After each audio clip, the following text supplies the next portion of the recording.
Bom, vamos então iniciar o tema hoje, o pregão, o conceito do pregão. O pregão é a modalidade mais recente de licitação.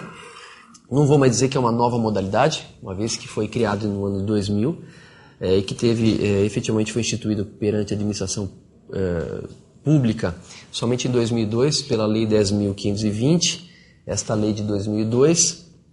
E uma lei promulgada pelo então presidente Fernando Henrique Cardoso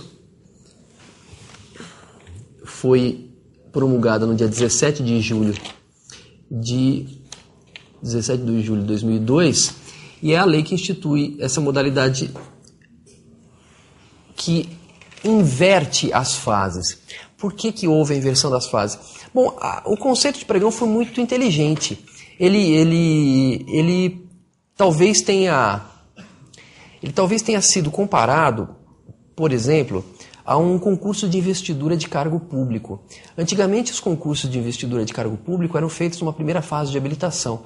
Todos os candidatos apresentavam seus documentos de formação. Esses documentos todos eram avaliados, julgados, publicava-se a lista dos candidatos habilitados. E aí essa decisão da lista dos candidatos habilitados era submetida a uma fase de recurso. Então os candidatos que estavam prejudicados, se sentiam prejudicados, que estavam inabilitados, poderiam recorrer. E depois de julgados os recursos, então essa morosa fase de recursos, então marcava-se a prova objetiva, né? E eu imagino como é que seria feita hoje, né? Que os concursos públicos são muito mais procurados que antigamente. Como é que nós faríamos uma fase de habilitação preliminar dos candidatos com 40 mil candidatos num concurso público? Seria completamente insano.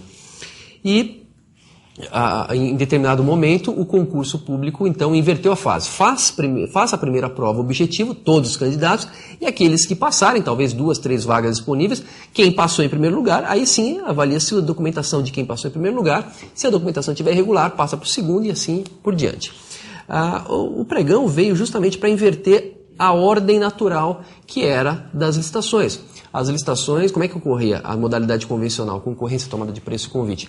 Abre-se primeiro a fase de habilitação, então todos os candidatos, todas as empresas serão avaliadas, a capacidade delas, a habilitação jurídica. Então, primeiro eu quero saber se a empresa existe, foi instituída sob as leis nacionais, se ela paga todos os impostos, se ela tem capacidade técnica, se ela tem capacidade financeira. E aí sim, quando todos são avaliados, que eu iria ver preço. Ora, mas todos sabemos que numa competição normal, e licitação é uma competição normal, então não é nenhuma prática antiética ou desleal eu derrubar o oponente. É normal isso.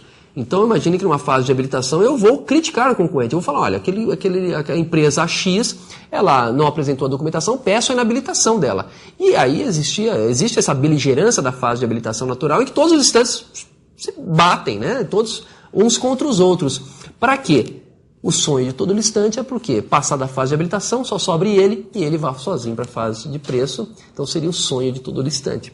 Então, primeiro, como natureza da competição, eu elimino os concorrentes. Só que essa fase de eliminação, de briga, de disputa, ela se tornou uma fase muito morosa. Por quê? Porque se o recurso administrativo contra um concorrente não é acolhido, e esta empresa que interpôs o recurso entende que esse não acolhimento,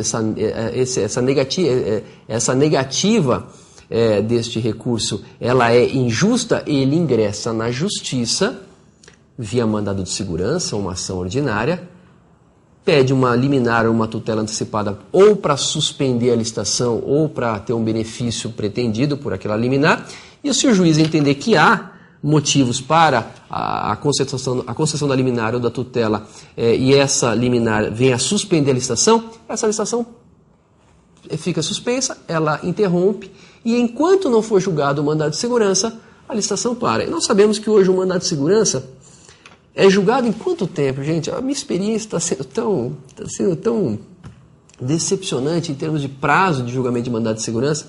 Eu tenho um mandado de segurança na Justiça Federal que faz 4 anos que ele não é julgado. Um mandado de segurança, prova pré-constituída. Não tem fase probatória, não há produção de prova, não há prova pericial, não há audiência de instrução e julgamento, não há audiência de conciliação, não é prova pré-constituída, é aquilo que está para ser julgado. 4 anos sem julgamento? O Estado de São Paulo julga-se às vezes um mandado de segurança em 2 anos. Há um caso histórico no meu escritório que julgaram um mandado de segurança em 3 meses. Isso tornou histórico. O mandado de segurança julgado em 3 meses para mim é histórico. Então, mas eu vou pela regra que os mandados de segurança duram às vezes 1, 2, 3 anos para ser julgado. É impossível conceber que uma licitação fique suspensa 1 ou 2 anos até que o juiz julgue e aí eu posso seguir a licitação normal. Não, se a licitação está sendo feita é porque o objeto precisa ser comprado ou se o serviço precisa ser prestado. Então, a administração pública não pode esperar esse tempo de julgamento do mandado de segurança, sob pena de prejuízo ao interesse público. Então, o que fez o pregão? Ele muda essa fase de alta competitividade e beligerância para o final e coloca o preço na frente. Ou seja, quando todos os licitantes já conhecem o preço dos seus concorrentes, dos seus oponentes, é psicologia pura. O interesse em recorrer também diminui muito. Porque se o licitante não sabe o preço do concorrente, é lógico que ele vai tentar derrubar quantos forem. Agora, se ele sabe que só o primeiro ou o segundo, realmente tem preço para disputar com ele só vai brigar com aquele primeiro ou segundo. Então é isso que o pregão fez, ele inverte as fases, abre-se primeiro a proposta, quando todos já conhecem os preços, e depois só abre a habilitação, só vai ser examinada a habilitação do primeiro classificado, muito mais singelo, muito mais célere, até aproveitando aquela dinâmica do concurso de investidura de cargo público. Então aqui o conceito, pregão é a modalidade mais recente de licitação, instituída pela Lei Federal 10.520, diferentemente das outras modalidades, no pregão o envelope proposta é aberto em primeiro plano, conforme eu falei, e depois da classificação das propostas escritas ocorre uma etapa de lance. Achou por bem o governo não estabelecer uma fase estática de propostas. A partir do momento que o licitante entrega a proposta, ele terá a oportunidade de dar um novo valor, um valor menor do que aquele ofertado na proposta. Então, um procedimento muito parecido com o leilão, mas reverso. Então, o pregão é chamado de leilão reverso, em que os preços são dados para baixo, para reduzir o valor da oferta à administração. Então, ocorre uma etapa de lance em que os participantes têm a possibilidade de reduzir ainda mais suas propostas. Somente após a classificação final, será aberto o envelope de habilitação. É bom frisar que será aberto o envelope de documento de habilitação apenas do licitante que ofertou o preço mais vantajoso, o que torna o processo muito mais sério. E outra, nas licitações convencionais, concorrência, tomada de preço, cada etapa, habilitação, proposta, tinha uma fase de recurso. Então, eu estabelecia 2 fases de recurso no processo. No pregão, não, é uma fase única, no final. Quem quiser recorrer, se manifeste agora. Quem não quiser, cale-se para sempre. E esse recurso no pregão, ele exige que o licitante esteja presente e se manifeste. Porque se ele não se manifestar, decai o direito de recurso. Ele perde. Ele não tem mais direito de interpor recurso. O que torna a licitação muito mais movimentada. O que torna o representante da empresa muito mais qualificado. Então, é muito comum em pregão ir um representante da empresa para fazer a sua análise comercial e ofertar o lance, valor e saber quanto que desce, quanto que baixa, mas ir acompanhado do seu advogado. Então hoje, diferente do que acontecia antigamente, o advogado ele se tornou um profissional muito mais atuante nas licitações. Ele acompanha o seu cliente nas licitações para detectar as falhas do procedimento, para tentar derrubar o concorrente. Por quê? Porque se o recurso ele tem que ser motivado na sessão pública, quer dizer que o representante legal, o representante da empresa, ele tem que conhecer muito bem o procedimento, ele tem que conhecer muito bem o produto, ele tem que conhecer ele tem que saber a alçada financeira, qual é o limite que ele tem que atingir, o limite que ele vai poder atingir, e ele tem que ter um conhecimento legal. Para quê? Porque na hora de interpor o recurso, ele tem que motivar. Não basta simplesmente dizer, seu pregoeiro, eu quero recorrer e eu vou recorrer contra uma empresa. E o pregoeiro vai aprofundar. Recorrer por quê? Qual o motivo? Qual a fundamentação? E se ele não tiver a fundamentação na ponta da língua, o pregoeiro nega a intenção dele e decai o direito dele. Pronto, acabou. Acabou a licitação, ele adjudica o objeto ao vencedor. Então, se não tiver uma pessoa capacitada ali para orientar o representante, ou mesmo para colocar o pregoeiro, seu pregoeiro, o recurso será motivado com base no edital, no item tal, o descumprimento da proposta, da habilitação, tem que dizer por quê. E aí sim o pregoeiro vai autorizar, vai aceitar a intenção de recurso e abrirá o prazo. Somente com o aceite da intenção é que o pregoeiro abre o prazo de recurso. Porque se a fundamentação também for evidentemente procrastinatória, a maioria dos pregoeiros não está aceitando mais o recurso, né? E a questão do recurso com finalidade procrastinatória, que nós discutimos ontem, que muitos acham que todo recurso tem finalidade procrastinatória, o que eu não concordo tem uma opinião diametralmente oposta, mas há casos que eu já vi que de fato é muito claro a finalidade procrastinatória. O licitante esquece 2 certidões, quer dizer, o edital não permite uma fase senadora, não permite que troque documentos, não permite que corrija. O licitante esqueceu 2 certidões, será inabilitado e ele quer prazo de recurso. Pô, está claro que ele não vai ser habilitado, ele já está inabilitado, ele não será habilitado. Então, e ele pede o prazo, ele quer o prazo de recurso, realmente. Aí o licitante quer atrasar o procedimento mesmo, né? Não tem a menor dúvida disso. Mas não aceitar a intenção de recurso do licitante quando existe uma dúvida de interpretação, aí não é finalidade procrastinatória, é uma diferença de interpretação, né? Então, aí tem que respeitar o direito do licitante de requerer o recurso. Então, essa é a nossa modalidade aqui. As características marcantes do pregão e que o diferenciam das demais modalidades podem ser assim resumidas, e já falamos um pouco também. É a inversão das fases, abre-se o envelope proposta só depois da fase de habilitação. Após a classificação das propostas escritas, realiza-se uma etapa de lance, para que os licitantes possam disputar e reduzir ainda mais suas propostas. O pregão pode ser realizado para aquisição de bens e serviços comuns, qualquer que seja o valor. Vocês estão vendo bens e serviços comuns. A lei estabelece que o pregão é para bens e serviços comuns. Eu quero frisar isso aqui. Bens e serviço comum. Para não ficar dúvida na sequência. E porque nós vamos falar sobre serviço de advocacia e vocês vão ver exemplos hoje que serviços de advocacia estão sendo licitados por pregão. E ontem falamos um pouquinho, mas hoje nós vamos aprofundar esse assunto. Superado então esse primeiro conceito de pregão, vamos falar um pouquinho do pregoeiro. Quem é esta figura denominada pregoeiro? E por que eu quero dar importância ao pregoeiro? Bom, o pregoeiro é um julgador. É o que vai definir o futuro de muita empresa, por sinal. É o que vai dizer se o licitante tem o melhor preço ou não, se tem a proposta mais vantajosa ou não, se os documentos foram aceitos ou não. Ele é o julgador. Como todo julgador, ele tem que ser absolutamente isento de qualquer interesse. Até aí tudo bem. Mas não basta, né, ser isento, ele tem que ser competente naquilo que ele faz. Competência técnica naquilo que ele faz, né? Então, para que a gente defina melhor o que é um pregoeiro, talvez a pergunta, o que se espera de um pregoeiro, aquele que vai julgar o processo, vamos ver alguns pontos aqui. Bom, primeiro, esse pregoeiro tem que ter um considerável conhecimento da legislação de licitação. E eu conheço vários pregoeiros que eles herdaram praticamente essa função, porque já eram de comissões de licitação, já tinham uma história em licitação e conheciam toda a legislação de licitação. E aí essa passagem a ser pregoeiro, então dessa mudança de modalidade convencional para o pregão foi natural, foi tranquila. Eles já tinham bastante experiência. O problema é se deparar agora numa situação em que o funcionário, o gestor público, nunca viu licitação. E ele vai atuar como pregoeiro pela primeira vez. E como é que... qual que é a qualificação dele? Ele não precisa não precisa ter formação superior. Não é isso que qualifica um bom pregoeiro. Logicamente, quanto mais ele estuda, quanto mais ele se aprofunda, melhor.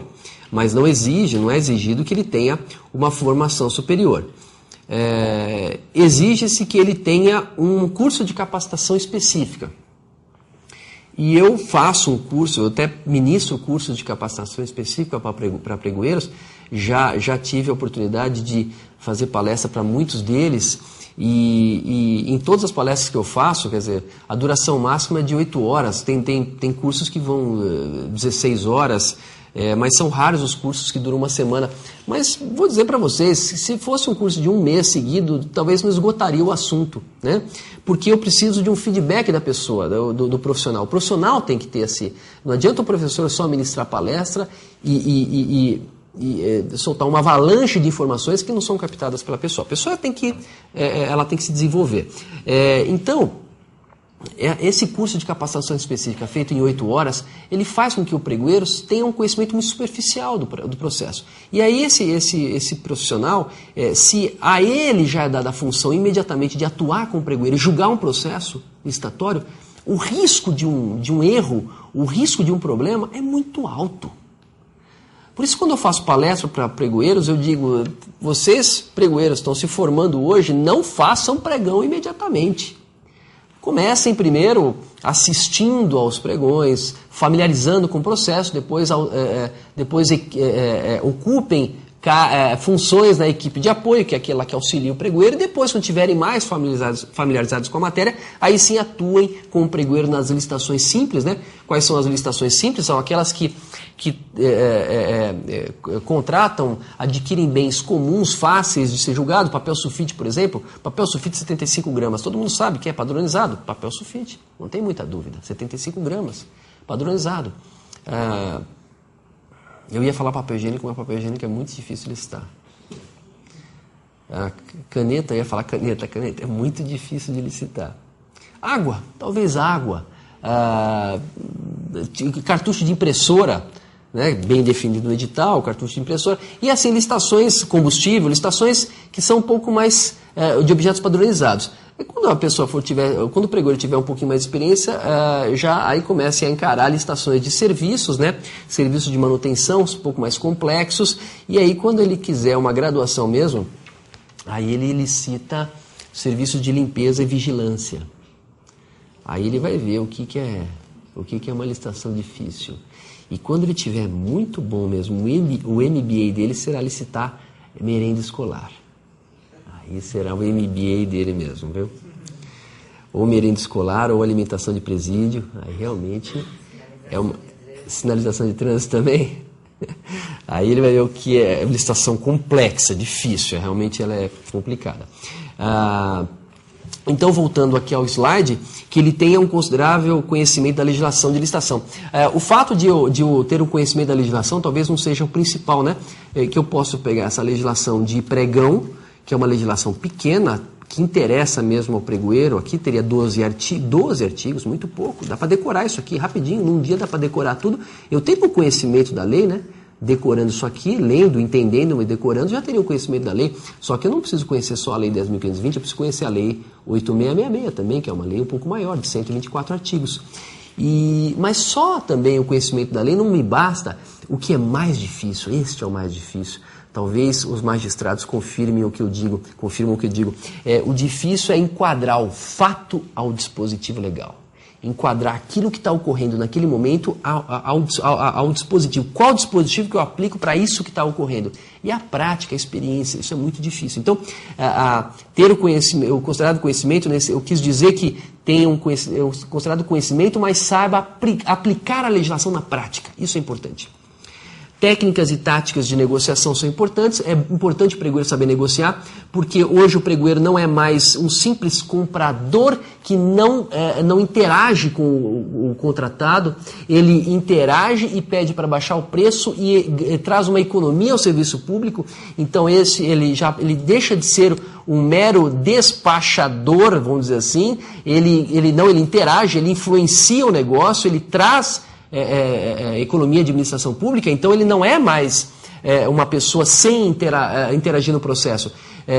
Inclusive estuda-se, não sei que ponto que está, que o pregoeiro sumiria a figura de pregoeiro e entraria um cargo, porque o pregoeiro não é cargo hoje, é função, mas entraria um cargo de negociador público. Então é aquela pessoa que não vai fazer só pregão, ele vai fazer todo o processo de contratação, ele vai ser uma pessoa especializada em contratações públicas, passando inclusive a ser pregoeiro, comissão de licitação, estudar o processo, estudar os produtos que estão sendo comprados. Então ele deixa de ser uma pessoa que vai aplicar a lei de uma forma superficial, ele aprofunda e entra no mercado, ele conhece o mercado. Ele vai atuar e para ter bons rendimentos, para conhecer, para conseguir comprar bem, eu preciso conhecer o mercado que eu atuo, né?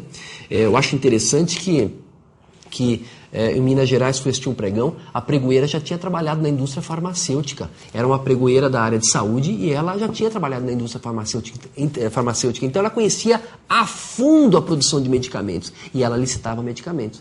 E ela tinha um traquejo para falar com os laboratórios, como aquilo fosse a coisa mais natural do mundo. E é isso que é importante. O pregoeiro saiba daquilo que ele está licitando. Temperamento equilibrado e sensato. É o mínimo que se espera, né, de um julgador, que ele seja equilibrado, que ele não seja um desequilibrado. Ter facilidade de comunicação. Essa facilidade de comunicação, muitas vezes, não precisa ter uma oratória muito boa, mas ele tem que facilitar a comunicação. Eu conheci um pregoeiro gago que era um excelente pregoeiro. Ele tinha um problema de fala, ele aparentemente não seria um bom comunicador, mas ele conseguia passar aquilo que ele queria. A prefeitura o reputava como o melhor pregoeiro, então, mesmo com um problema de fala, ele tinha uma boa atuação. E no pregão eletrônico você não fala, você escreve, que é um outro problema. A escrita, né? Os erros de comunicação pela escrita mal feita, por erros de escrita, né? Erros de pontuação, erros de vírgula, muda o sentido da palavra, da frase. Então isso, a comunicação passa por isso também, né? Na verbal e na escrita. Liderança na condução dos trabalhos. O pregoeiro tem que ser um líder. Ele, à medida que ele está mexendo com interesses econômicos diversos e de grande monta, né? Nós estamos tendo uma licitação grande hoje em São Paulo. Me parece que é o HC que está fazendo uma compra de medicamentos hoje. Começou hoje essa compra de medicamentos. Representa 40% da compra do Brasil. É uma compra substancial, né? Então mexe com grandes interesses. O pregoeiro mexe com grandes interesses econômicos. Então ele tem que ser um líder, né? Eu já vi casos em que o pregoeiro perdeu a liderança na condução dos trabalhos, os licitantes começaram a se degladiar verbalmente, até então era verbalmente, e um começou a acusar o outro de preço predatório, preço inexequível, até que um se inflamou muito e acusou o outro de apresentar produto fruto de carga roubada. Quer dizer, isso é calúnia, isso é uma fraude, isso é gravíssimo. E aí o licitante acusado ficou resignado, foi até a mesa, pegou a proposta, levantou, aí todo mundo veio e criou aquela confusão. Quando todos voltaram, quando acalmou a situação, voltaram aos lugares, sumiu uma proposta da mesa. Sumiu a proposta da mesa e aí o pregoeiro tentou reaver essa proposta, onde está, a gente devolva, pelo amor de Deus, processo. Só que entrou muita gente na sala e saiu muita gente no tumulto e a proposta sumiu, não apareceu mais, a licitação teve que ser anulada. Desculpe. Tudo por uma falta de liderança na condução dos trabalhos pelo pregoeiro. O pregoeiro não pode nem permitir o debate entre os licitantes, ele tem que intermediar os debates. Poder de cautela é quando o pregoeiro ele pode suspender a sessão a qualquer instante para julgar. Ele não está seguro da decisão dele, ele pode suspender a decisão e, suspendendo a decisão, ele pode julgar. Quanto a essa suspensão? 1 hora, 2 horas, 1 dia, 2 dias, 1 semana? Não interessa, é o pregoeiro que aceita, é o pregoeiro que define isso. Se ele não se sente seguro em decidir, ele não decide. Talvez o pregão, quando foi instituído, teve a imagem de que é um processo célere e porque é célere eu tenho que terminar no mesmo dia. E essa obrigação da celeridade fez com que muitos processos fossem julgados de forma muito rápida e superficial e talvez não teve a convicção do julgador e foram cometidos muitos erros. E não é incomum ver o pregão anulado ou revogado por erro de julgamento. Não é incomum. Então esse poder de cautela faz com que o pregoeiro, na hora que ele estiver julgando, se ele quiser suspender a sessão para pensar, para decidir, para julgar melhor, ele pode fazer isso.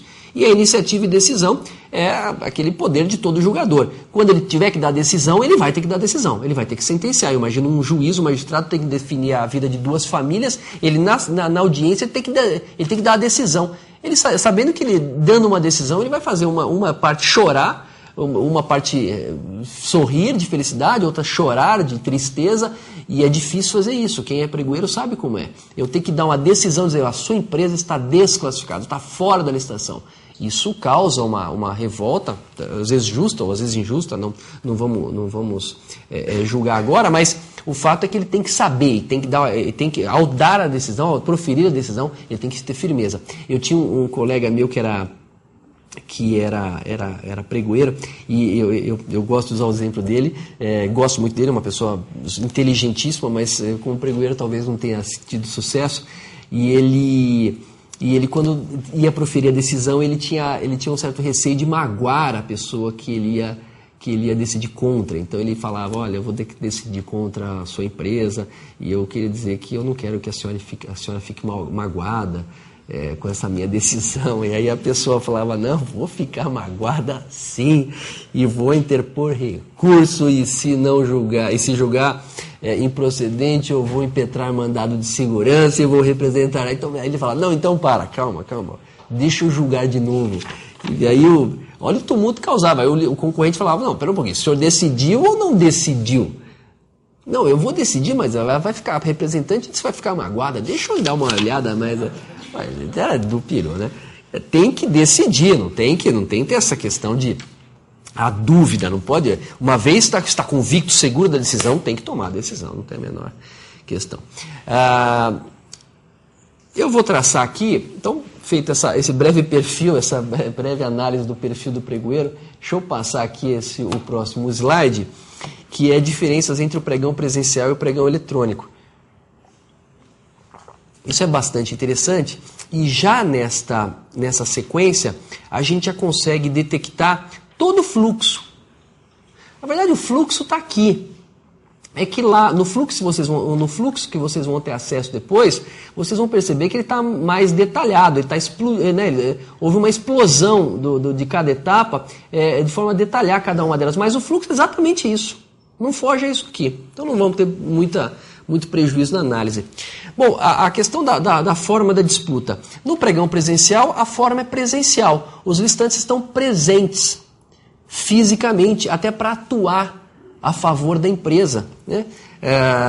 Falamos da qualificação da pessoa que vai atuar pela empresa, justamente, que hoje, depender da qualificação do representante da empresa, a probabilidade dessa empresa ganhar é muito mais alta. Antigamente não. Antigamente era uma proposta bem feita, era uma documentação muito bem elaborada, e aí a chance resumia-se naqueles 2 envelopes. Hoje não.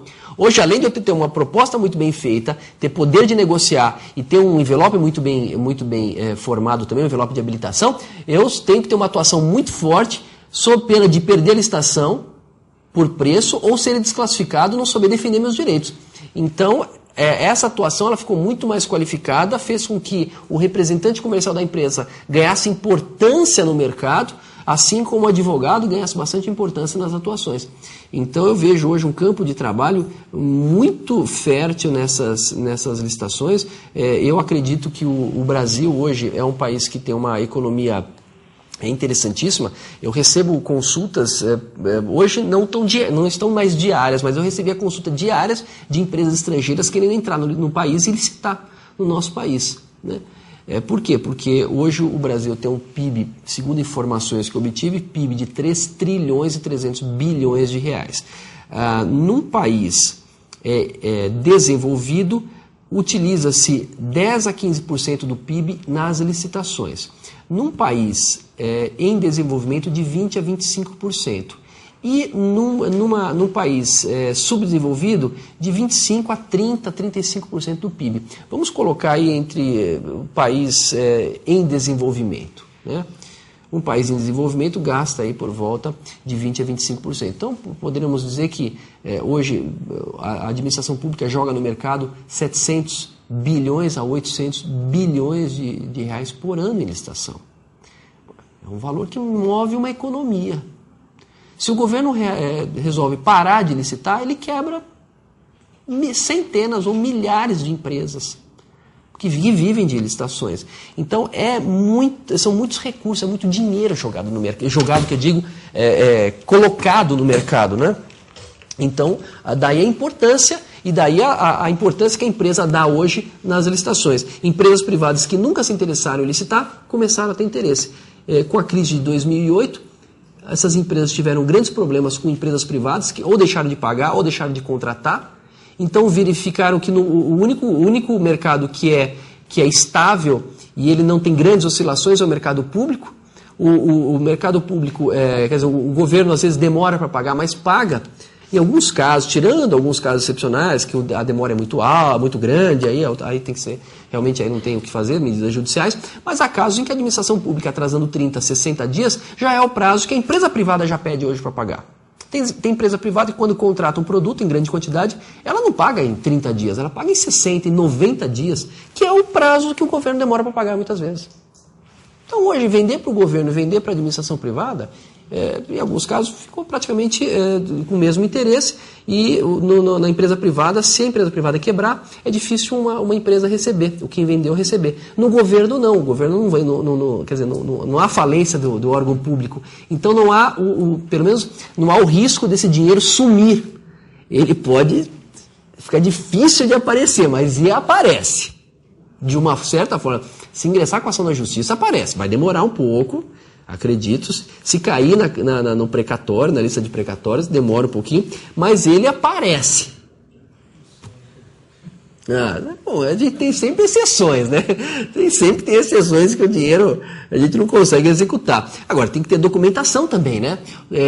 Outro dia executei uma prefeitura e o cliente chegou com a documentação tão perfeita, que a sentença de execução veio em 30 dias. Sentenciar, a execução foi sentenciada em 30 dias. Eu nunca tinha visto isso. Sob pena de penhora dos bens da prefeitura. Pague ou penhora os bens da prefeitura. Achei fantástico.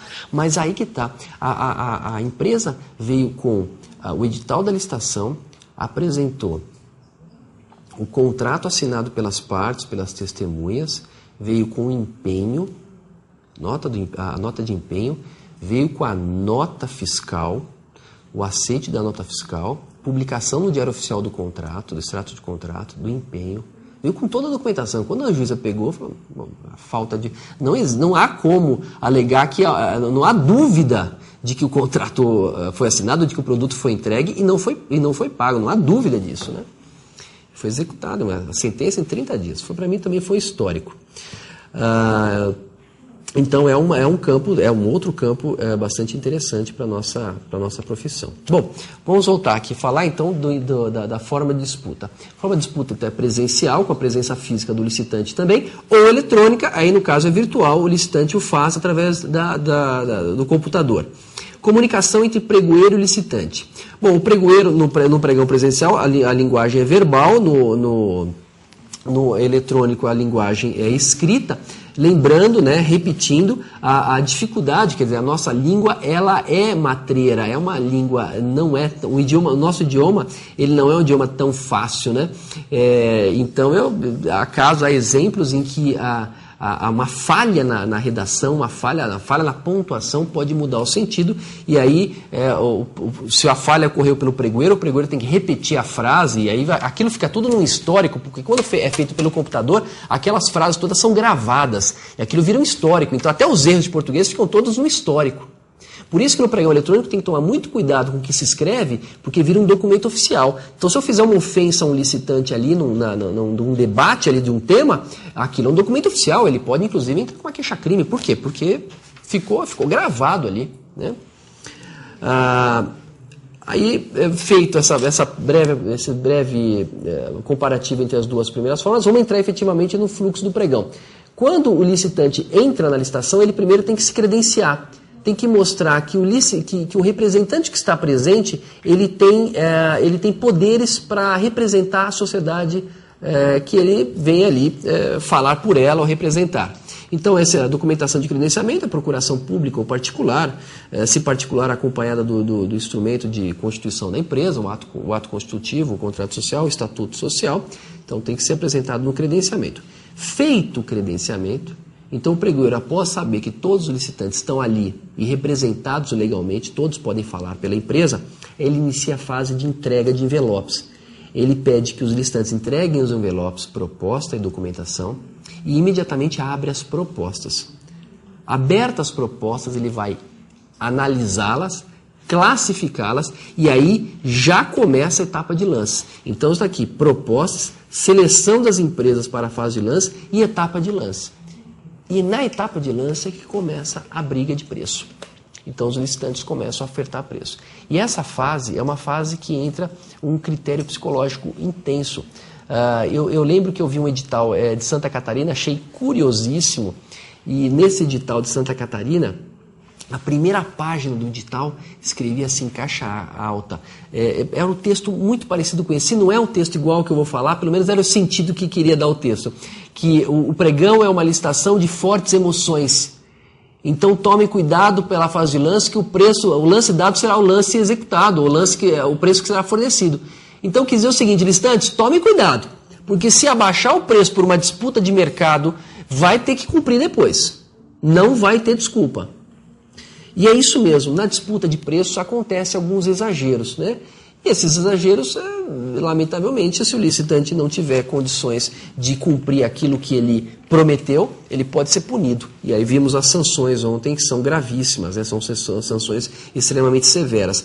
Depois da etapa de lance, na etapa, eu coloquei forma para apresentação dos lances. No pregão presencial, a forma é verbal, na forma eletrônica, nós temos a digitação dos valores pela forma eletrônica, e aí eu quero fazer uma observação que hoje no pregão eletrônico, já muitas empresas ainda digitam seus lances.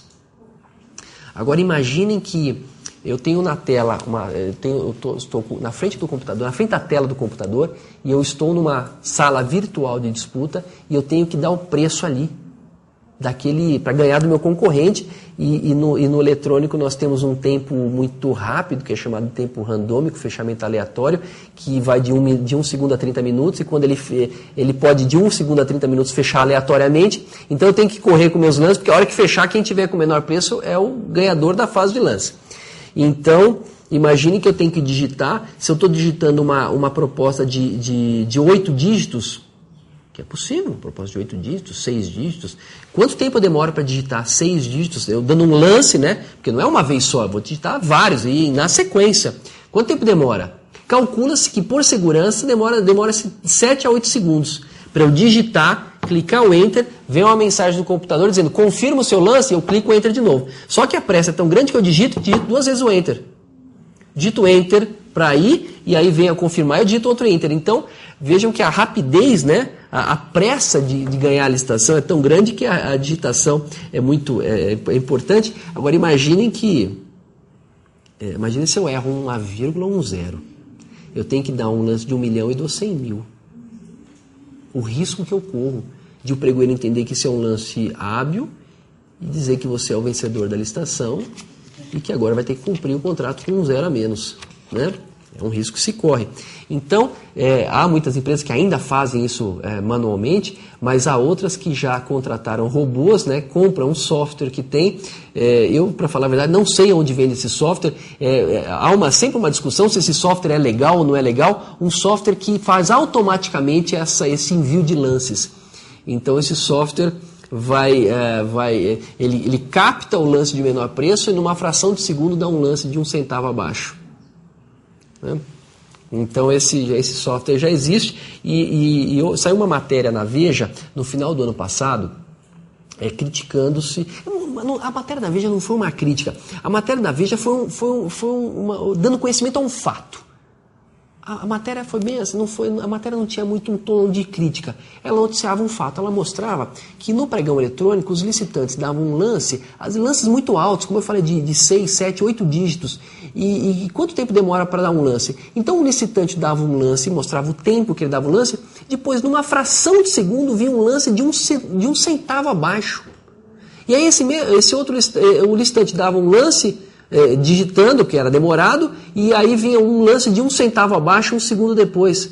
Então, a Veja mostrou que claramente aquilo não era uma digitação manual, aquilo era um software que interagia nas plataformas eletrônicas de compra, e aí ouviu o Tribunal de Contas da União, o Tribunal de Contas da União achou que aquilo era estranho, que aquilo pode gerar uma quebra ao princípio da isonomia, e discutiu-se muito no campo filosófico, mas nada de prático dizendo aquilo é ou não legal. Na minha singela opinião, eu acho que aquilo é totalmente lícito. Para mim é legal. E vou mais longe, vai acabar esse negócio de lance digitado manualmente. Não vai ter mais isso, gente. Vamos ser modernos. Já que é para ser moderno, vamos ser modernos. Todo mundo vai ter software. Eu acho que vai ter um momento que os sistemas vão disponibilizar esse software aos licitantes. Aliás, nem disponibilizar, vão dizer para o licitante, diga aqui só qual o seu preço de início e qual é o limite que você pode chegar. Deixa o computador de brigar. Hoje os pregões de ações na Bovespa são feitos assim. Diga quanto você quer do início da sua proposta e até quanto você pode chegar no preço. E deixa o software brigar. Então eu acho que a tendência natural hoje das licitações é disso. Se eu não me engano, tem uma plataforma, eu não vou dar o nome da plataforma eletrônica, porque eu não tenho certeza se está fazendo isso, de já disponibilizar esse software. O licitante quiser digitar manualmente o lance, digite. Quem quiser usar o computador, use o computador de forma automática, o lance de forma automática. Então eu acho que, em termos de tecnologia, nós não vamos fugir disso, né? É uma questão de adaptação. Eu acho que daqui uns 2 anos, estou profetizando aqui, não sou futurologista, mas estou profetizando, eu acho que vamos chegar daqui 2 anos e vão falar assim, poxa, lembra daquela época? Ainda digitavam os lances manualmente. Imagina que coisa maluca. Alguém digitar lance manualmente, olha quanto risco de errar, o risco de perder a licitação, olha só que absurdo. Eu acho que vamos chegar nisso, não sei. Mas é uma impressão, a impressão que eu tenho. Depois, então, da apresentação de lance, entra-se uma fase de negociação, e aí a função do pregoeiro é importantíssima. Eu acho que aí sim que o pregoeiro talvez teria uma grande importância de negociar um preço mais vantajoso, ou seja, ele pega o lance menor, aquele licitante que ganhou a fase de lance, com ele eu ainda vou negociar. Então o pregoeiro vai tentar espremer um pouquinho o licitante, para obter mais resultado, quer dizer, tirar um pouquinho mais de gordura desse preço e torná-lo ele mais vantajoso para a administração. E aí a habilidade do licitante, a habilidade do pregoeiro é que vão traduzir quem vai levar vantagem na negociação. E na maioria dos casos, se muito bem feita a negociação, é o famoso ganha-ganha. Ganha-se a empresa que ganhou o contrato e ganha-se o órgão público que conseguiu atingir um bom resultado na negociação. Terminada a negociação, abre-se a fase de habilitação, ou seja, será verificada a documentação de habilitação somente do licitante melhor classificado. Lembre-se, então vai ser um documento só que o pregoeiro vai analisar, e se essa documentação estiver ok, declara-se o licitante vencedor da licitação. É aqui que se declara vencedor, quer dizer, terminada a fase de habilitação, estando apto a prosseguir, o licitante é declarado vencedor, e só neste momento é que abre a fase de recurso. Então, percebam que é uma fase única de recurso, em que qualquer empresa que tenha sido desclassificada no início ou não tenha sido credenciada, né, só vai poder recorrer ali. Fase única. E vai ter que se manifestar imediatamente e motivadamente, sob pena de, não o fazendo, decair o direito dela interpor recurso. Terminada a fase de recurso, com recurso ou sem recurso, adjudica-se o objeto da licitação ao vencedor e homologa essa licitação. Por que esse ato de homologação é importantíssimo? Hoje já há uma jurisprudência, isso é importante para nós advogados, há uma jurisprudência praticamente pacificada na Justiça Brasileira Federal dos Estados, em que após a homologação da licitação não cabe mais mandado de segurança. Então, se quiser impetrar o mandado de segurança, que o faça antes da homologação.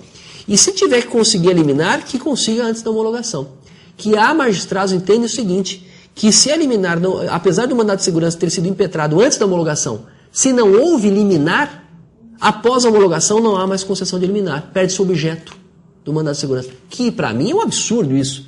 Quer dizer, a falta de concessão da liminar não foi uma culpa do impetrante, foi o juiz que entendeu que não era, mas o mandado de segurança foi impetrado no momento correto. Esse é um posicionamento praticamente pacificado na jurisprudência do nosso país, da homologação.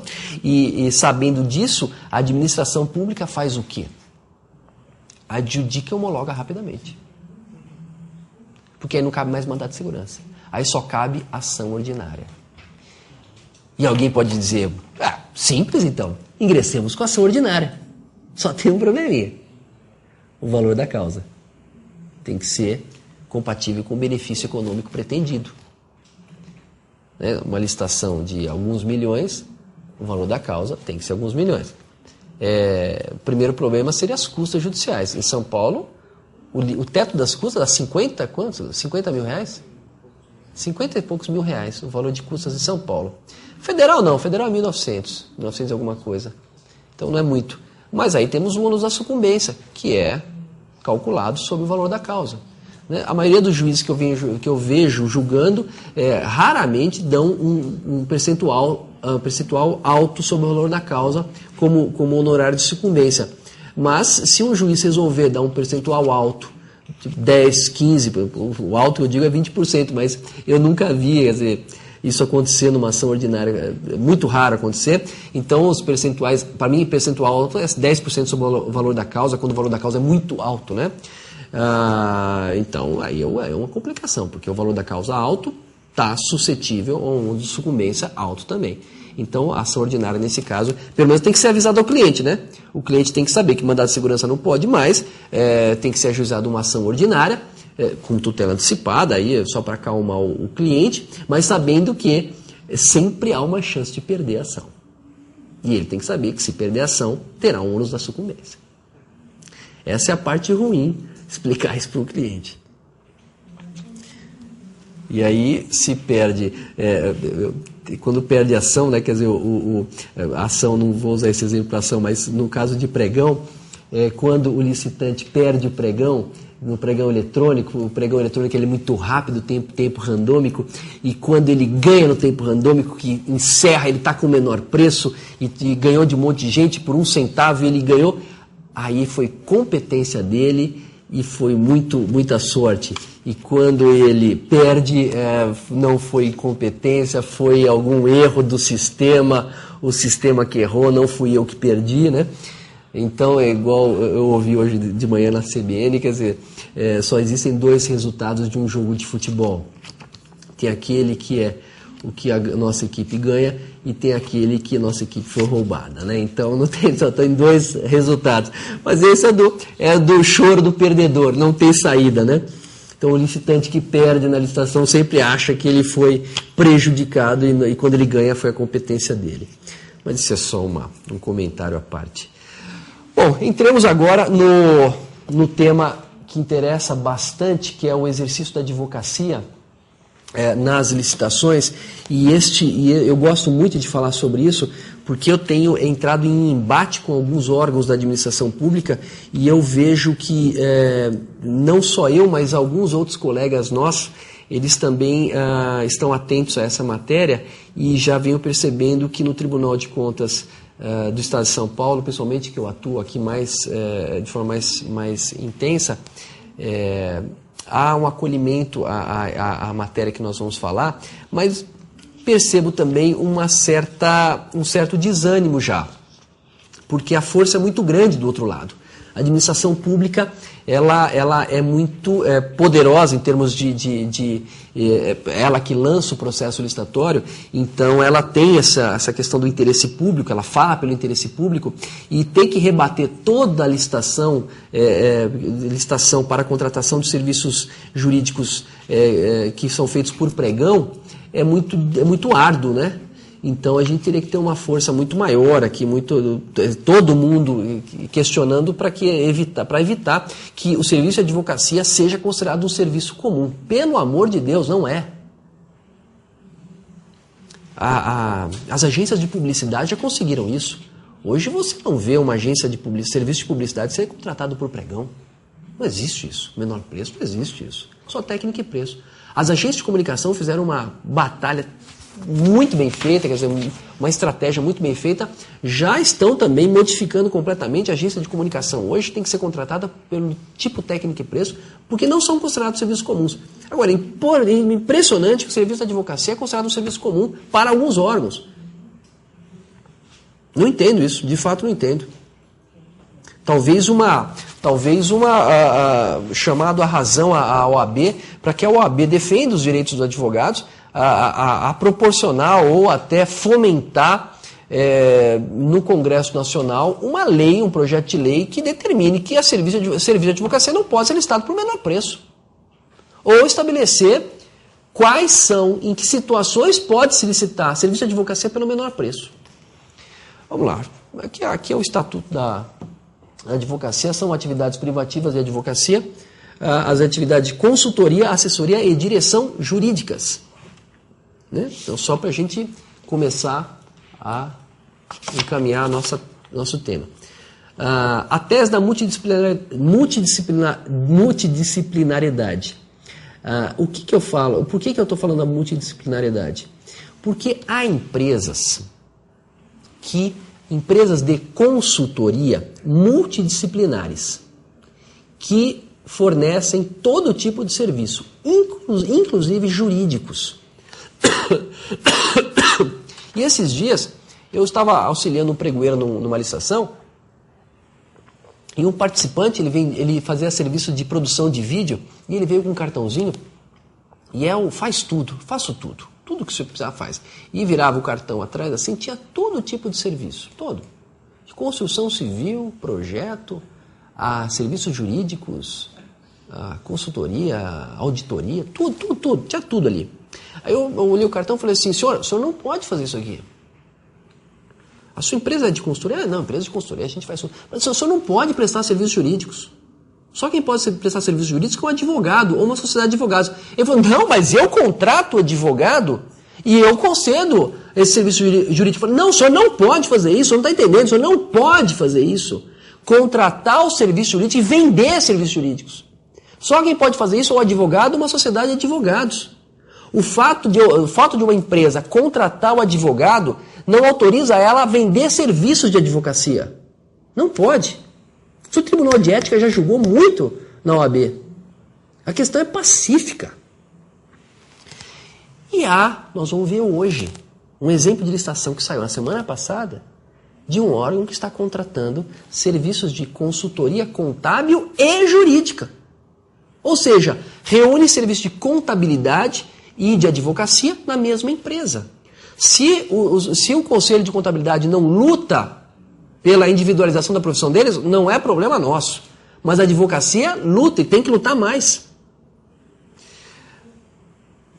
Houve um caso numa prefeitura aqui em São Paulo que eu impetrei um mandado de segurança e a vice-presidente da OAB, a Márcia Melarré, de então, né, na época, ela foi despachar junto. Aliás, eu despachei com a juíza, depois a meu pedido, ela foi, inclusive foi lá e despachou com a juíza também, lutando contra aquela licitação que tinha sido já homologada numa empresa que fazia consultoria em recursos humanos, contabilidade, economia, administração e jurídico, fazia tudo. Aí eu falei, bom, com uma empresa dessa você fecha, quem participa de licitação está fora, porque faz tudo. Uma empresa dessa faz tudo. Isso não pode, em advocacia não. Então uma empresa não pode ser multidisciplinar com o serviço, quer dizer, o serviço de advocacia não é compatível com empresa de serviços multidisciplinares. Ponto final. Então aqui tem o posicionamento pacífico do Tribunal de Ética e a questão da vedação à divulgação. O exercício da advocacia está claro no artigo 1º, inciso 2, parágrafo 3º e artigo 16, caput. Então, aí a pergunta foi feita da seguinte forma. Então, como é que um órgão da administração pública contrata serviços de contabilidade, às vezes precisa, ou serviços jurídicos? Bom, contrate em lotes diferentes, em licitações diferentes. Contrata a licitação de assessoria jurídica numa licitação e serviço de contabilidade em outra.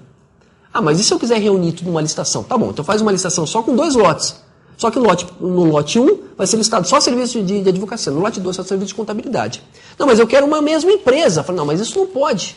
Uma mesma empresa não pode. Mas há uma solução, talvez o consórcio.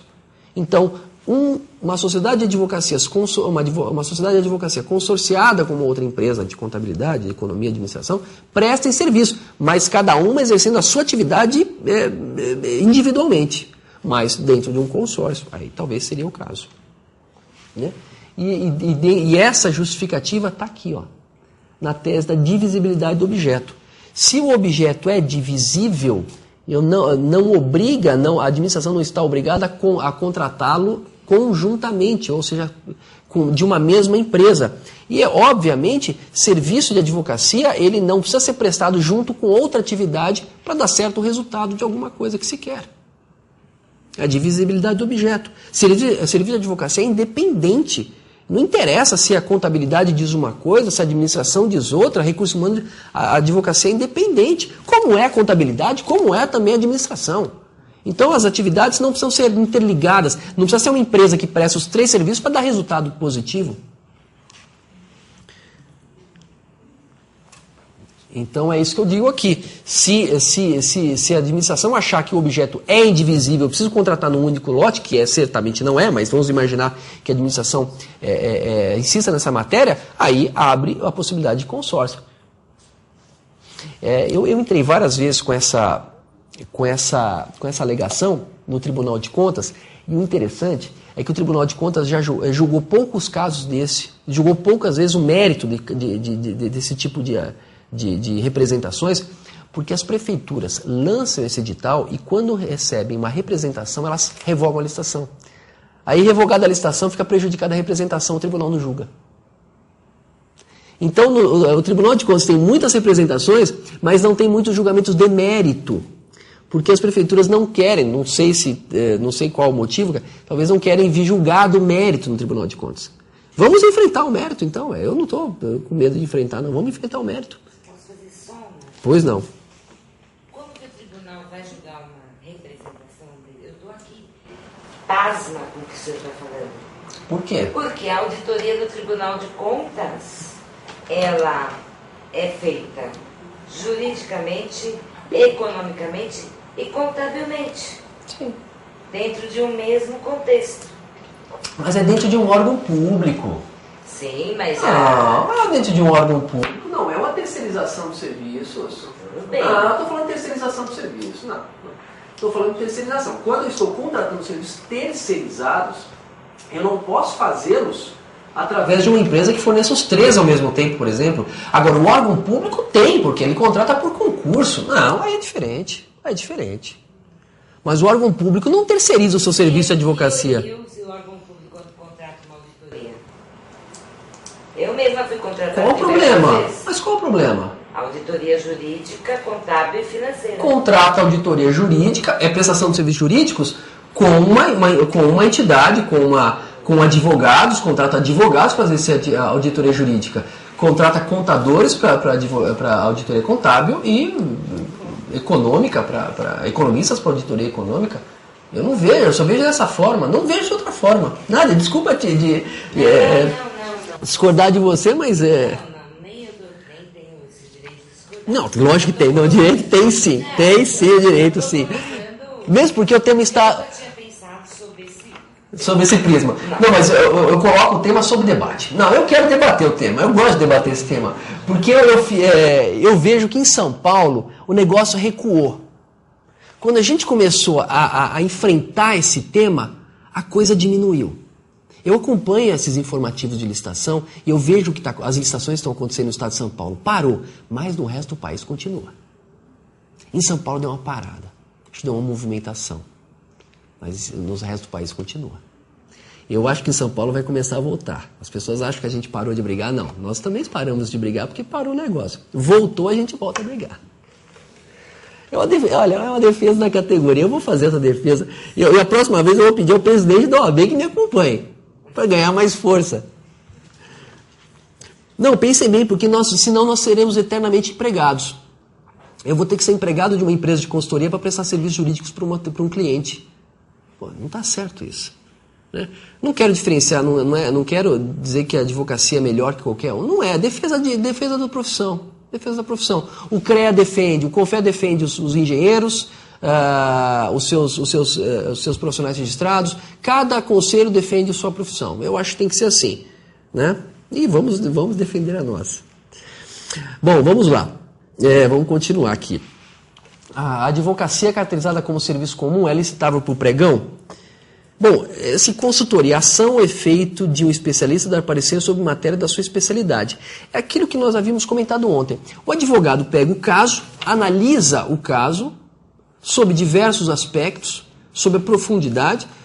Se não existe uma profundidade, se é uma análise rasa, se é uma atividade profunda, se tem efeitos, consequências, quais são os efeitos, consequências, a matéria é mais difícil, menos complexa, ela exige uma especialidade numa matéria ou não. Então, diante de um caso concreto, a minha experiência, a minha expertise é que vai determinar a solução nesse sentido, nesse ou naquele.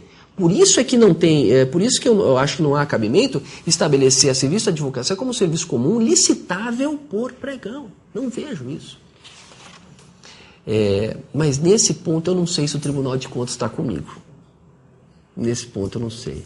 Tá? Tem um julgamento aqui, mas eu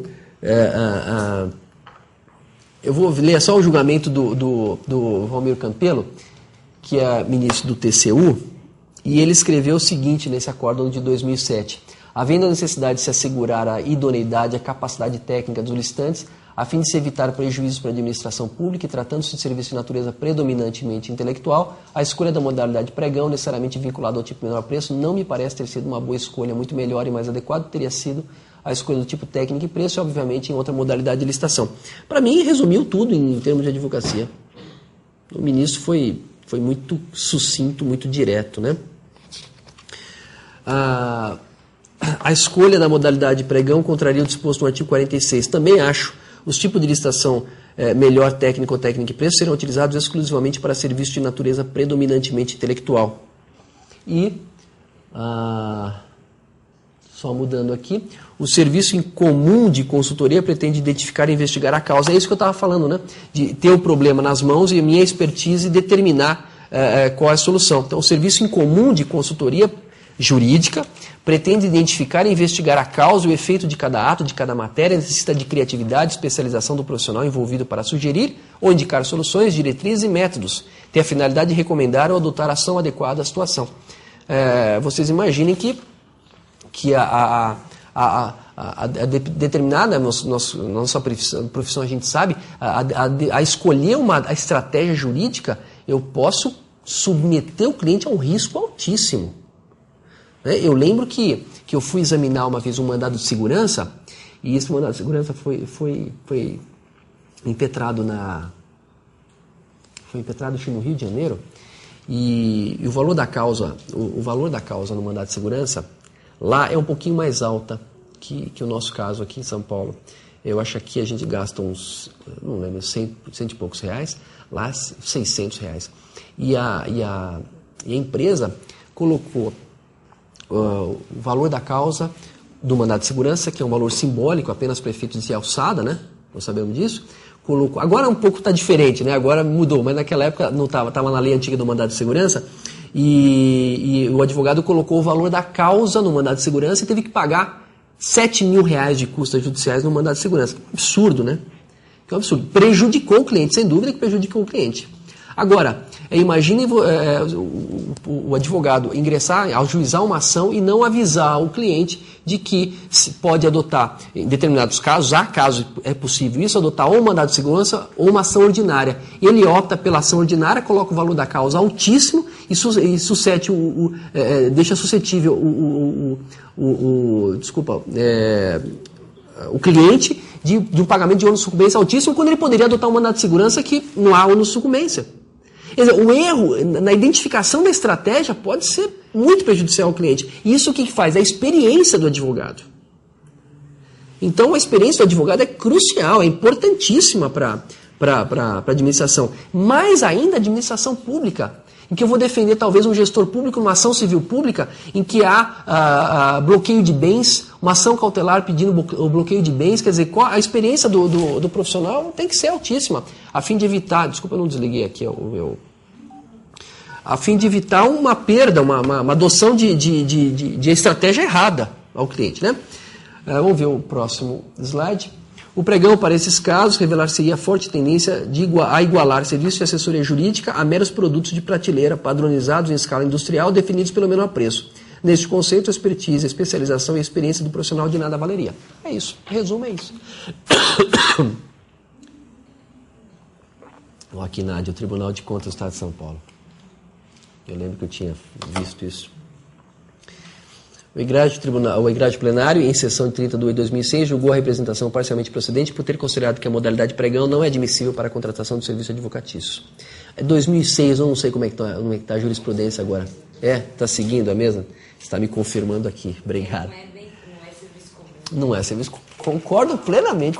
Nesse ponto nós concordamos plenamente. Maravilha. E aí, vamos entrar agora em alguns exemplos. Serviços jurídicos como objeto das licitações. Eu não sei se vocês vão enxergar, mas eu acho que sim. Deixa eu ver. Vocês conseguem enxergar? Talvez esteja... Eu não consegui colocar no slide um pouco maior. Mas ali diz modalidade... Olha o que está escrito. PR. O que é PR? Pregão. Aí. Está sendo feito em Botumirim, Minas Gerais... Contratação de assessoria jurídica. Que tipo de assessoria jurídica, né? Porque nós temos poucas áreas na área jurídica, né? Poucas áreas, né? Então deve ser uma assessoria jurídica geral, para tudo. A abertura será feita no dia 12 de maio. Aí, ó, hoje. Abertura. Por que eu não falei isso para vocês ontem, né? Vocês poderiam estar presentes nessa licitação já. Um pregão em Botumirim. Tem até o telefone, quiserem ligar para lá depois. Aqui vocês não vão enxergar mesmo, eu vou ler para vocês. Olha só, PR, de novo, pregão. Registro de preço para futura e eventual contratação. Registro de preço, lembra que eu falei? Então, registra-se o preço para quando eu precisar, eu contrato. Se eu não precisar, não contrato. Para a futura e eventual contratação de empresa especializada para a prestação de serviços técnicos, administrativos e jurídicos de assessoria e consultoria na área tributária, incluindo a realização de cálculos, formalização de procedimentos administrativos e propositura de ações. Para os Comodores, onde que é? Mato Grosso. Mato Grosso, a abertura vai ser 17 de maio. Ó, está tempo ainda, hein? De novo, PR, pregão. Falando que a luta é desigual, não dá, é difícil combater.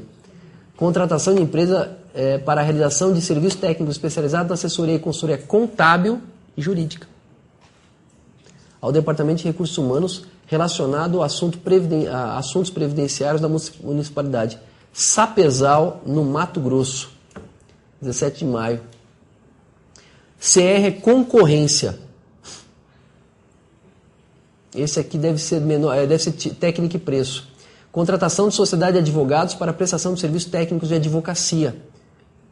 Prazo para realização 4 de julho de 2011, tem bastante tempo esse aqui. Tem que pegar o edital, pagar o edital no banco, né? Tem até a informação aqui, o telefone, em Niterói. A imprensa oficial do Rio fica em Niterói. TP, tomada de preços. Acredito que seja técnica e preço também. Prestação de serviços técnicos contínuos de assessoramento jurídico à Câmara Municipal de Paracuru. Fica no Ceará, no âmbito dos direitos constitucionais e administrativos, incluindo a elaboração de projetos de lei, decretos legislativos, resoluções, assessoramento às comissões e participação nas sessões legislativas e reuniões extraordinárias. Ou seja, vai fazer tudo dentro da Câmara. Esse vai fazer tudo. Você só não terceiriza o serviço do vereador, né?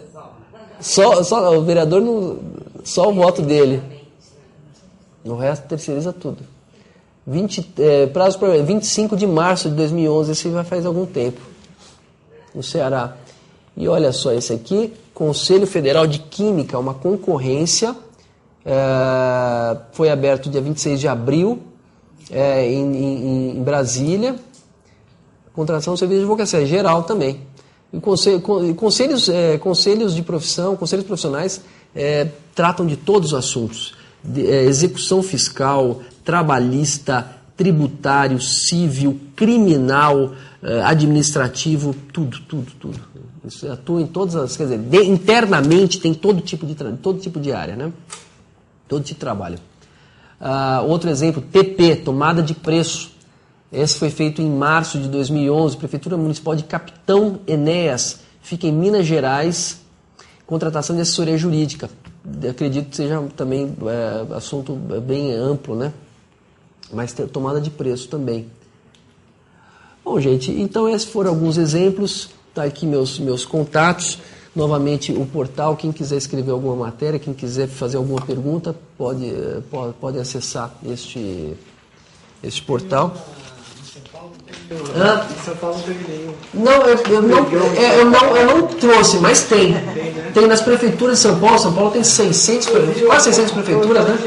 Eu vi um da Codesp, né? Mas da Codesp é aberto para serviços gerais da advocacia. Tem sim. Execução fiscal tem muito. Os conselhos regionais, tem alguns conselhos regionais que não tem o jurídico, não tem um quadro suficiente para execução fiscal, contrata a execução fiscal dos associados, dos profissionais registrados que não pagam as anuidades. Isso vira uma dívida ativa, né? Vai para a dívida ativa e tem uma execução. Então, há esse serviço jurídico, a assessoria para prefeituras, câmaras municipais. O campo é vasto. Desde que a gente consiga manter dentro do exercício da advocacia, tire de pregão isso aí, pelo amor de Deus. Não estaria burlando o concurso público se estivesse abrindo pregão, por exemplo? Se você terceirizar completamente o serviço, pode ser caracterizado como uma alocação de mão de obra e você... No Brasil, por exemplo, ele licita muito os serviços de advocacia, né, eu vejo. E ao mesmo tempo poderia abrir concursos para determinada área, por exemplo, na monitória. Tem muita monitória no Brasil, eles abrem só para completar a monitória. Precisa ver se eles fazem uma análise de vantajosidade, precisa ver se a contratação, o concurso público vai ser vantajoso, porque o funcionário ele vai ficar, ele tem todos os benefícios, as regalias do cargo, inclusive, e em terceirizações como essa, são assuntos mais pontuais. Eles querem para aquela execução daquele serviço e na hora que terminar, acabou, tira esse escritório e contratam outro e para outros assuntos. Então eu vejo com casos mais pontuais. Numa assessoria habitual, uma coisa mais...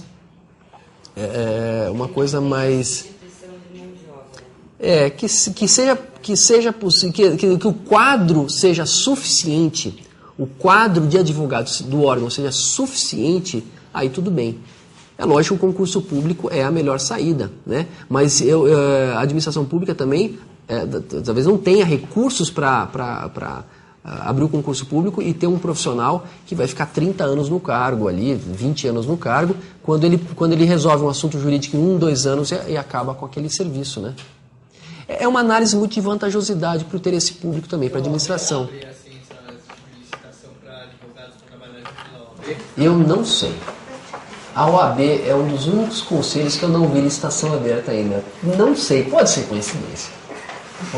Eu não vi. Pode ser que tenha. Aliás, é uma boa pergunta, viu? Que eu acho que eu vou fazer essa pergunta para a OAB. Tem uma pergunta aqui que vem de um colega de Guarapuava, no Paraná. A exigência de assistência técnica para a prestação de serviço de garantia de equipamentos existente na mesma cidade da instituição promotora do processo de licitação, anteriormente à realização do certame, pode ser considerada uma exigência excessiva? Então, é aquilo que eu havia falado na aula no dia de ontem, a exigência de capacidade operativa instalada. Ou seja, eu exijo que a empresa tenha uma unidade ou uma prestação de serviço naquele município para participar da licitação. Isso é uma exigência de capacidade operativa instalada, é uma exigência ilegal.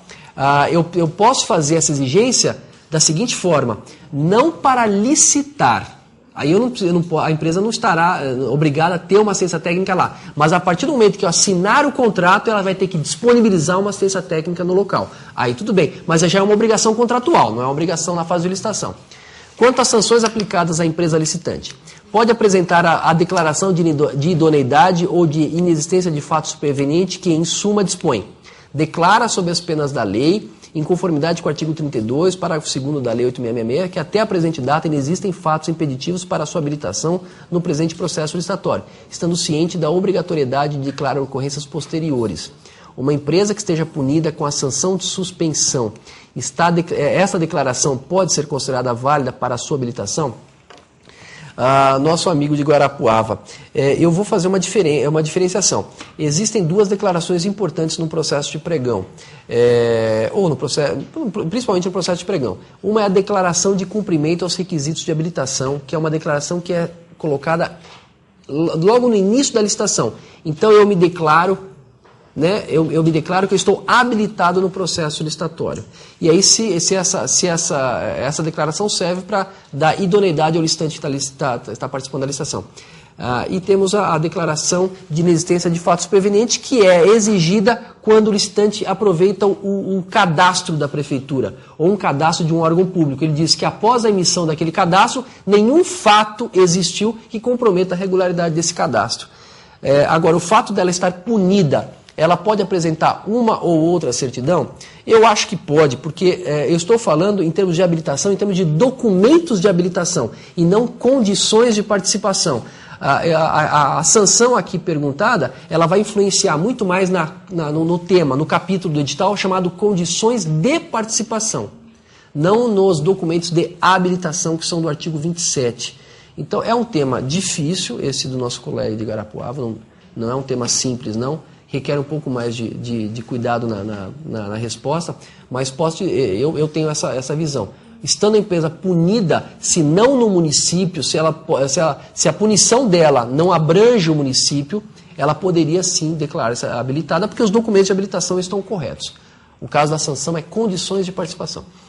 Pergunta, gostaria de saber se em uma licitação, em qualquer de suas modalidades, o edital pode exigir especialização em determinada área para a contratação de advogado. Eu acho que sim.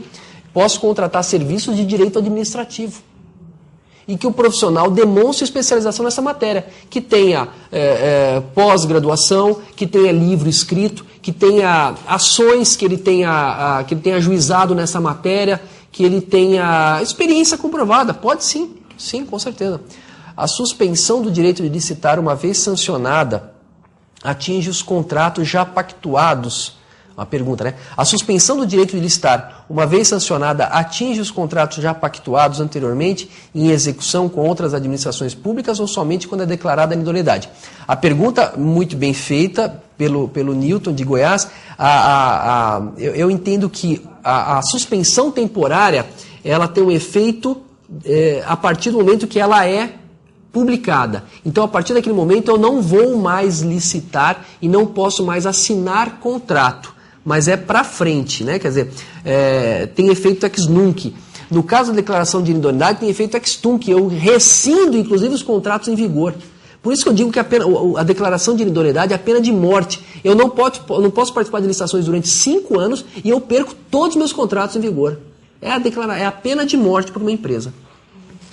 Sobre a questão da suspensão do direito de licitar, essa questão é extremamente polêmica, né? Que é até 2 anos de sanção, porém muitos órgãos públicos aplicam a sanção de até 5 anos quando se trata de pregão. Lei 10.520, é verdade. Artigo 7º. A questão é legal ou deverá seguir a regra da Lei 8.666 de até 2 anos?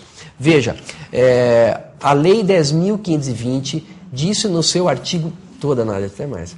A Lei 10.520 estabeleceu no seu artigo 7º que, no artigo 9º, que a Lei 8.666 terá aplicação subsidiária. Então, deste conceito, nós vamos entender que tudo que a Lei 10.520 não regulamentar ou for omissa, eu vou para a 8.666. Se eu licito sob a modalidade pregão, é porque eu estou utilizando a lei especial, princípio da especialização, Lei 10.520.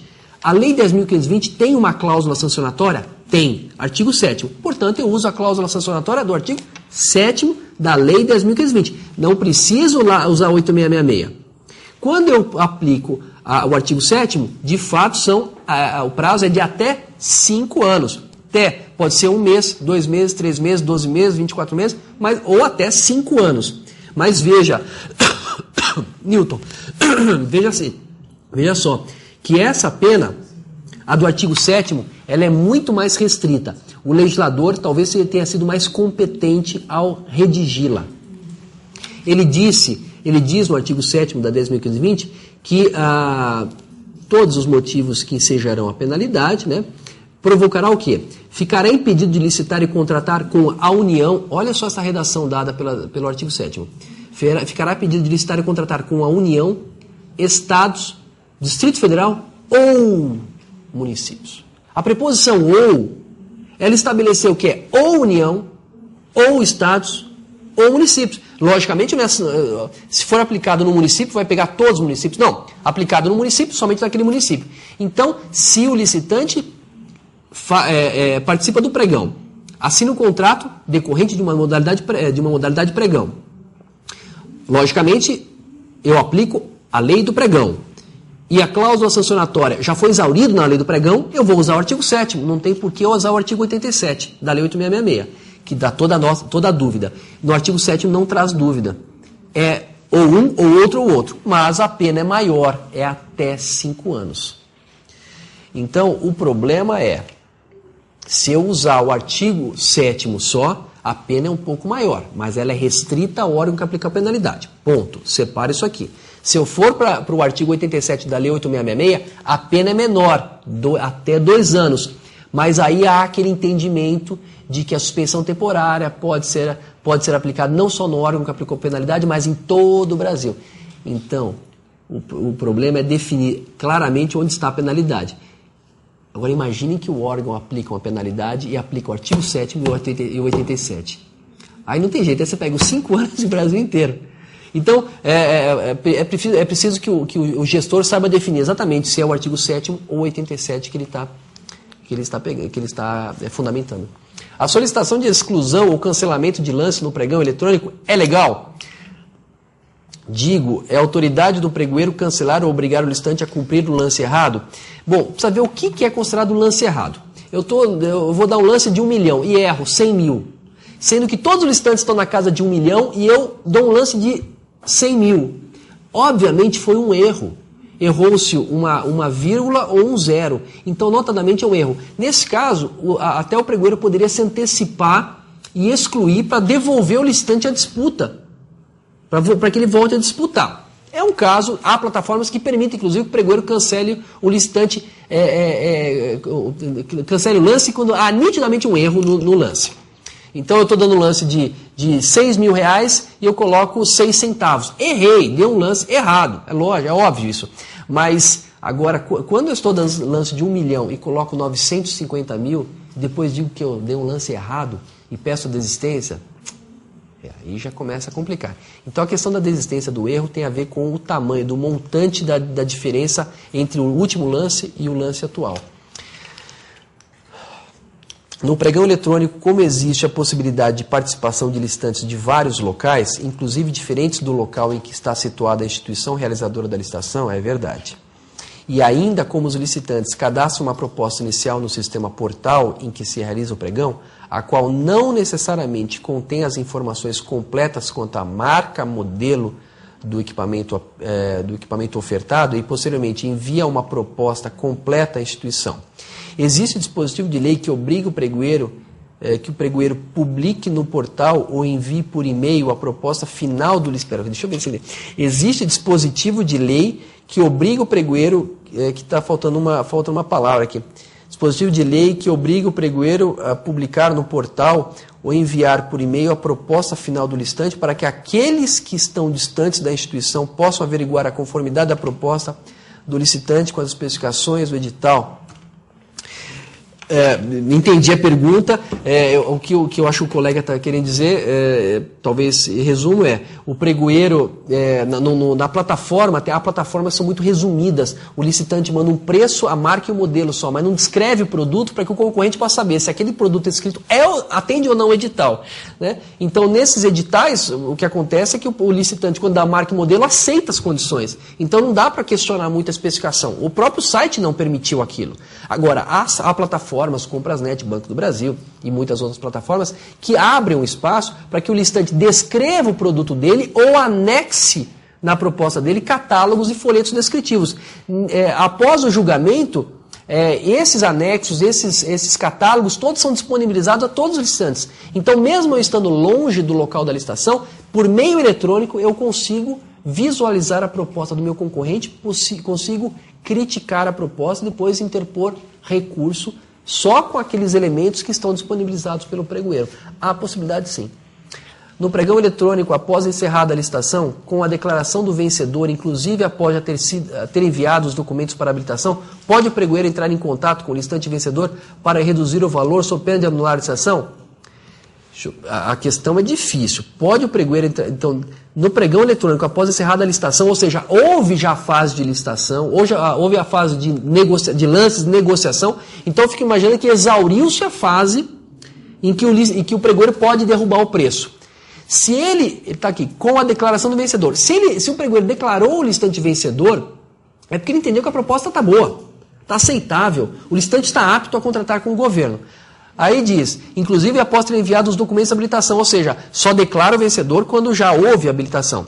E aí a pergunta, pode o pregoeiro entrar em contato com o licitante vencedor para reduzir o valor sob pena de anular a licitação? Bom, a licitação está ganha. Eu imagino que já passou, Ana Paula, Porto Alegre. Eu imagino que já passou a fase de recurso, então ele foi declarado vencedor e não há discussão que ele já vai ganhar o contrato. Então, vamos imaginar que não há, então, essa fase de recurso. Já passou essa fase de recurso. Aí o pregoeiro entra em contato com o licitante e diz, olha, não tenho dinheiro para isso. Você pode abaixar um pouco mais? Isso é discutível, Ana Paula, é discutível. Eu entendo até que em situações excepcionais isso é possível. Vou dar um exemplo que aconteceu, inclusive, comigo, inclusive. Nós estávamos fazendo uma licitação e contratamos por um preço e tinha dinheiro para aquilo porque havia reserva de recurso.